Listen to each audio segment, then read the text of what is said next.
Quand vous l'avez déplié d'une façon grossière, mais étalé d'une façon suffisante pour pouvoir, et le conseil que nous vous donnons, c'est de repasser par l'extérieur et de le tirer par l'extérieur, comme ça vous n'aurez pas à marcher dessus. Et c'est plus sécurisant parce que quelquefois quand on recule, on oublie qu'on est proche du bord et c'est là où les accidents arrivent.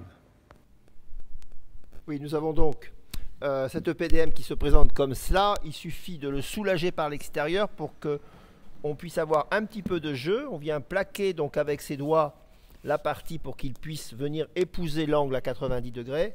Et comme ça nous permet de s'assurer qu'il soit bien plaqué à l'angle, hein. Même chose, à chaque fois on soulage par l'extérieur et là après c'est très facile de pouvoir le ramener comme ça, hein. Voilà, vous voyez, comme ça, et là il est tenu. De toute façon c'est la partie métallique en U qui viendra finir proprement et ce n'est quand on mettra la partie en U qu'on pourra donc le cas échéant le retendre, vous voyez, le retendre pour qu'il épouse bien et le U va assurer la fixation définitive.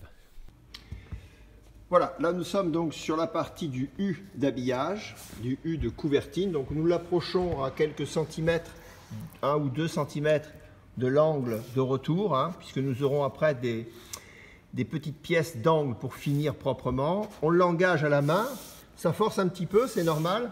Hein, on l'engage à la main, ça force un tout petit peu, c'est logique, c'est fait exprès de façon à ce que ça puisse véritablement pincer le PDM. Donc, sur ce haut de panneau qui est donc ce qu'on appelle l'acrotère, hein. Voilà.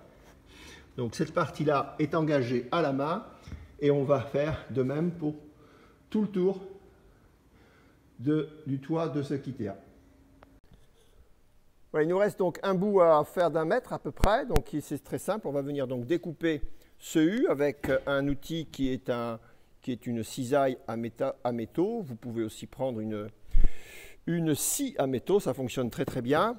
On va venir donc découper ce petit U pour finir propre, de façon à ce qu'il dépasse à peu près de 2-3 cm le premier U qui lui est déjà posé, hein. Voilà, donc nous avons terminé.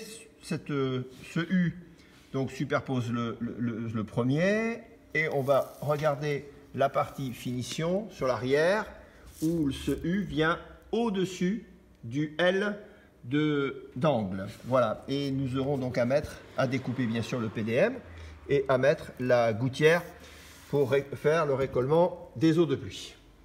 Nous allons donc désormais passer à la partie des vis qui viennent donc sur le haut du U. On a préalablement posé celles qui sont à l'extrémité.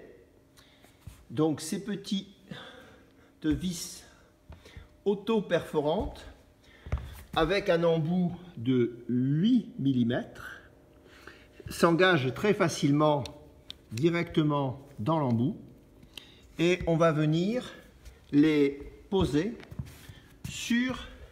au sommet de ce U. Et il n'y a pas besoin d'aller vite, il suffit d'aller lentement pour laisser du temps à la vis auto-perforante de traverser le petit U.